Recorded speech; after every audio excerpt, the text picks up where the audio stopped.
कि जनता इतनी समझदार हो गई है कि अपना विनाश चाहने लगी है। सचमुच स्टॉकहोम सिंड्रोम है कि नौकरी मिले ना मिले, रोजगार मिले ना मिले, परिवार की सुरक्षा हो या ना हो, मंदिर तो बन रहा है जी, मुसलमानों की तो अकल ठिकाने लाई जा रही है जी, वगैरह वगैरह।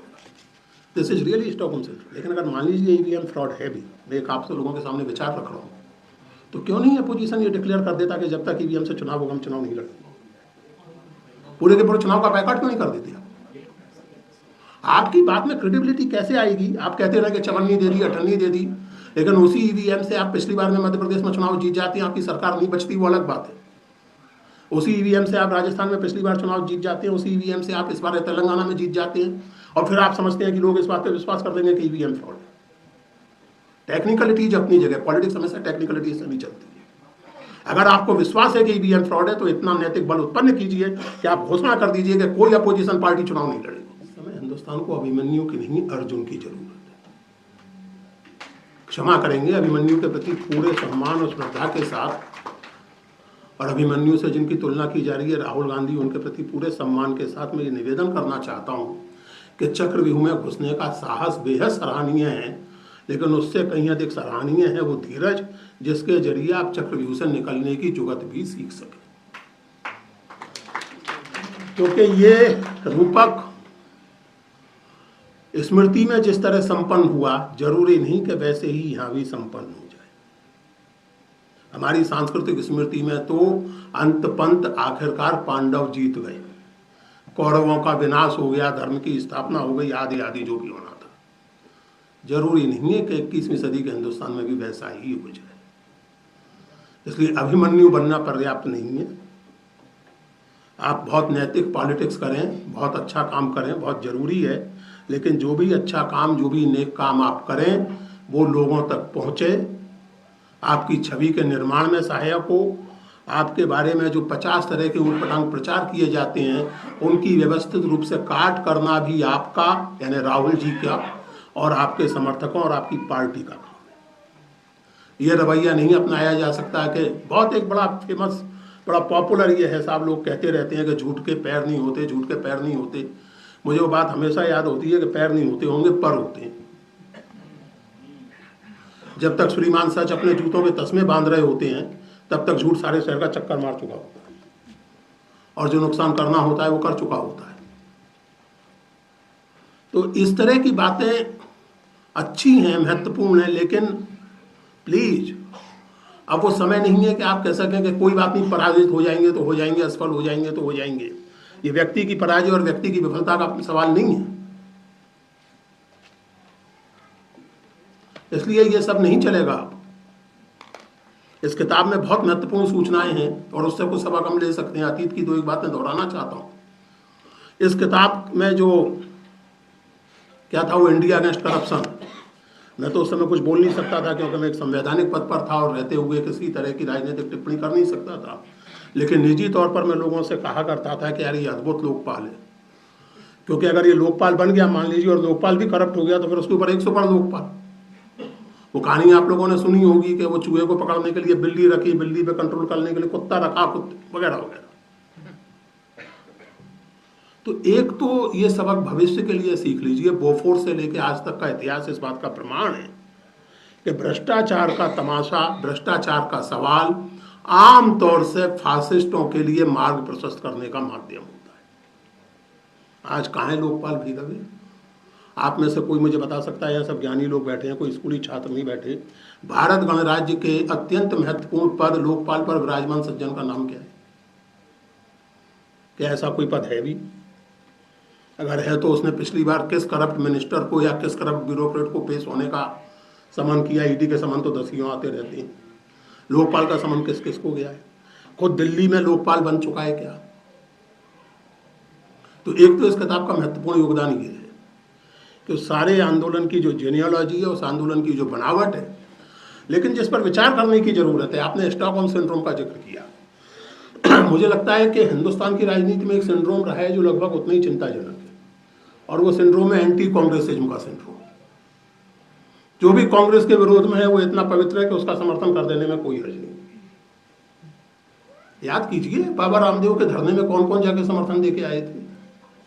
कुछ नाम इन्होंने लिखे हैं, कुछ आप लोग याद कर लीजिए, याद कीजिए। वो अरविंद केजरीवाल और क्या नाम है उन सज्जन का, अन्ना हजारे, उनको दूसरा गांधी कौन कौन कह रहा था, और किस किस तरह के राजनेता, किस किस तरह के लेखक, किस किस तरह के जनवादी, प्रगतिशील, क्रांतिकारी आदि आदि सब भ्रष्ट सरकार के खिलाफ अलग जगाने में दूसरे गांधी के साथ थे।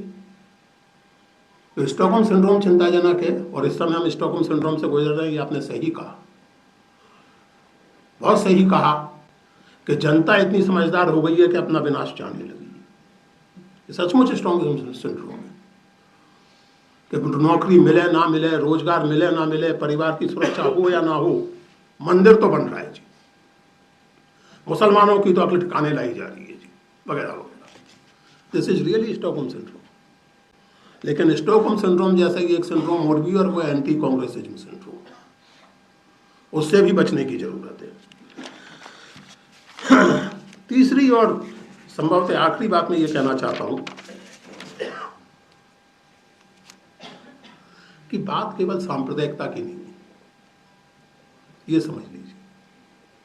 और इसीलिए मसला केवल मुसलमानों का या दीगर माइनॉरिटीज का नहीं है। बात लोकतंत्र की और लोकतांत्रिक व्यवस्था की नहीं, लोकतांत्रिक मिजाज की है। ये हमेशा याद रखना चाहिए कि लोकतंत्र केवल संख्याओं का खेल नहीं होता। अगर संख्याओं के खेल की दृष्टि से देखें तो नरेंद्र मोदी अत्यंत लोकतांत्रिक प्रधानमंत्री, 300 से अधिक लोकसभा में उनके पास सीट है। हिटलर अत्यंत लोकतांत्रिक नेता थे, चुनाव जीत कर ही आए थे। तो लोकतंत्र केवल संख्याओं का खेल नहीं होता। लोकतंत्र संस्थाओं और मर्यादाओं की व्यवस्था है। लोकतंत्र में अलग अलग संस्थाएं, अलग अलग जो शासन की प्रणालियां हैं या ऑर्गन्स ऑफ स्टेट हैं, उनको अलग अलग रखा जाता है, उनको एक निश्चित रूप से स्वायत्तता दी जाती है। आज हालत यह है कि आप एक यूनिवर्सिटी पर कार्रवाई कर देते हैं क्योंकि वहाँ के किसी प्रोफेसर ने एक पर्चा लिखा है जिसमें चुनाव प्रक्रिया से संबंधित सवाल उठाए गए, आप उस यूनिवर्सिटी पर कार्रवाई कर देते हैं। आप सोचिए, मैं यूनिवर्सिटी में रहा हूँ, एक तरह से अभी भी यूनिवर्सिटी से ही मेरा संबंध है। कोई यूनिवर्सिटी अपने किसी प्रोफेसर की रिसर्च के लिए जिम्मेदार नहीं होती। यूनिवर्सिटी का मिजाज ही ये है, मैं एक प्रोफेसर हूं, ये एक प्रोफेसर है, हम दोनों एक ही विषय पर घनघोर रूप से विरोधी हो सकते हैं। हमारी रिसर्च एक दूसरे को कॉन्ट्राडिक्ट कर सकती है। यूनिवर्सिटी ना इनके रिसर्च को एक्सक्लूसिवली ओन करेगी, ना मेरी रिसर्च को एक्सक्लूसिवली ओन करेगी। अब मैं हिंदी लिटरेचर का प्रोफेसर हूँ या हिस्ट्री का प्रोफेसर हूँ, मेरा वाइस चांसलर बेचारा फिजिक्स का आदमी, आप उसको जाके पकड़ लें, जैसा पुरुषोत्तम अग्रवाल की इस रिसर्च पर आपका क्या कहना है, वो क्या कहेगा? ये हो रहा है इस देश में, तमाशे हो रहे हैं। तमाशे केवल ये नहीं हो रहे कि कौन कहाँ नाच रहा है, कौन क्या कर रहा है और कौन एंकर क्या कर रहा है। तमाशे ज्यादा गहरे लेवल पर हो रहे हैं और इसलिए ज्यादा चिंताजनक है। मीडिया की स्थिति, ये सब संयोग नहीं है। देखिए, ये कुछ भी मैंने कोई 2 बरस पहले वायर में एक लेख लिखा था, द एविडेंस ऑफ स्टुपिडिटी, मूर्खता का सैलाब या मूर्खता का तूफान। उसकी केंद्रीय स्थापना ये थी, और ये मैं चाहता हूं कि आप लोग इस पर गौर करें, विचार करें। केंद्रीय स्थापना ये थी कि mass stupidity is never a natural calamity, it's always a man made disaster. जब कोई समाज व्यापक रूप से मूर्खता की पकड़ में आ जाए तो ये प्रकृति का प्रकोप नहीं होता, ये एक सोची समझी राजनीति रणनीति के तहत किया जाता है। और आप इस समय एग्जैक्टली उसी स्थिति, और ऐसे में राहुल गांधी का नैतिक प्रतिरोध, उनकी निजी सामर्थ्य अत्यंत महत्वपूर्ण है, बहुत वंदनीय है, लेकिन पर्याप्त नहीं है। ये बहुत साफ तौर से समझ लेंगे। और ये व्यक्तिगत रूप से शहीदाना मुद्रा, जैसा मैंने कहा, अभिमन्यु मुझे नहीं चाहिए इस समय भी, मुझे अर्जुन चाहिए। तो क्या गांधी जी दोबारा भारत में आएंगे? नहीं, हम वो क्यों आएंगे दोबारा? काहे आए भारत में दोबारा? एक बार गोली मार दी, अब दोबारा आए? आप पैदा कीजिए अपना गांधी अपने समय का, बशर्ते वो अन्ना हजारे ना हो।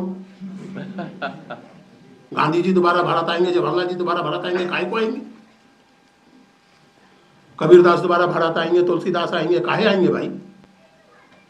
उनसे सीखिए, उनसे प्रेरणा लीजिए। उनको दोबारा बुला के क्या करेंगे? बेचारे एनीवे छोड़िए। आज से 8 ही दिन बाद है जब गांधी जी को गोली मार दी गई थी।